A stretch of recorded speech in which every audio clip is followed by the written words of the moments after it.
ಅಣ್ಣ ನಮಸ್ಕಾರ. ನಮಸ್ಕಾರ. ನಿಮ್ಮ ಹೆಸರೇನು? ಅಮೀರುಲ್ಲಾ. ಯಾವ ಊರು ನಿಮ್ದು?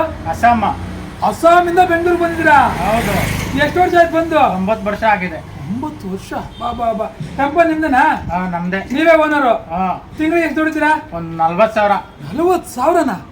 ನಾನು ಒಂದು ಟೆಂಪೋ ಹಾಕೊಂಡ್ಬಿಟ್ಟು 40,000 ದುಡಿಬೋದಲ್ಲ? ಹಾಕೋ, ಪೊಲೀಸ್ ಹಿಡಿದ್ರೆ ಗೊತ್ತಾಗುತ್ತೆ. ಏನ್ ಮಾಡ್ತಾರೆ? ಪೊಲೀಸರು ಬಂದ್ರೆ ಎಲ್ಲ ಇದು ಅಲ್ಲ ಸರಿ, ಒಂದು 50,000 ಫೈನ್ ಮಾಡ್ತಾರೆ. 50,000 ಫೈನಾ? ಓ, ದುಡಿಯೋ 40,000ದಲ್ಲಿ ಪೊಲೀಸರು ಫೈನು, ರೋಡ್ ಟ್ಯಾಕ್ಸು, ಡೀಸೆಲ್ ಬೇರೆ ರೇಟ್ ದಿನೇ ಬೆಳಿತಾನೆ ಇದೆ. ಓ, ನಮ್ಗೆ ಉಣ್ಣಾಕೆ ತಿನ್ನಕ್ಕೆ ಮಲಗಕ್ಕೆ. ಹಂಗಾದ್ರೆ ಟೆಂಪ ಹಾಕೊಂಡ್ರೆ ವೇಸ್ಟೇ. ನಾವೇ ಇನ್ನು ಸಾಲ ಮಾಡ್ಕೊಬೇಕು. ಏಣ ಟೆಂಪ ಬೇಡ, ನಾನು ಬೇರೆ ಕೆಲಸ ಮಾಡ್ಕೋತೀನಿ. ಬರ್ಲಾ? ಮತ್ತೇನ್ ಗತಿ? ಲೇ, ನೀನ್ ಟೆಂಪೋ ಓಡಿಸ್ತೀಯಾ? ಇಲ್ಲಪ್ಪ, ಈ ಅಣ್ಣ ನಮ್ಮೂರಾಗ ಪರಿಚಯ ಅದಕ್ಕೆ ಸುಮ್ಮನೆ ಮಾತಾಡ್ತಾ ಇದ್ದೆ. ಅಲ್ವೇನಣ್ಣ? ಹೌದು. ನಾನು ಎಲ್ಲ ನಿಂತ್ಕೊಂಡು ಕೇಳಿಸ್ಕೊಂಡಿದೀನಿ. ಅವ್ರು ಅಸ್ಸಾಂ ಅಂತಾರೆ. ಅಸ್ಸಾಂ ನಿಮ್ಮೂರಾ? ಲೇ, ನೀ ಟೆಂಪೋನ ಆಟೋನ ತಗೊಂಡು ದುಡಿಯಕ್ ಹೋಗ್ಬಿಟ್ರೆ ನನ್ ಕತೆ ಏನು? ಸುಮ್ನೆ ಬಾ, ಟೀ ಕುಡಿಯೋಣ.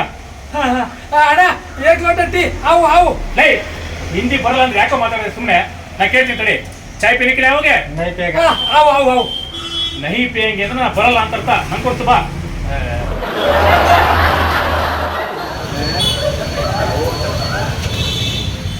ದುಡ್ಡು ಕೊಟ್ರು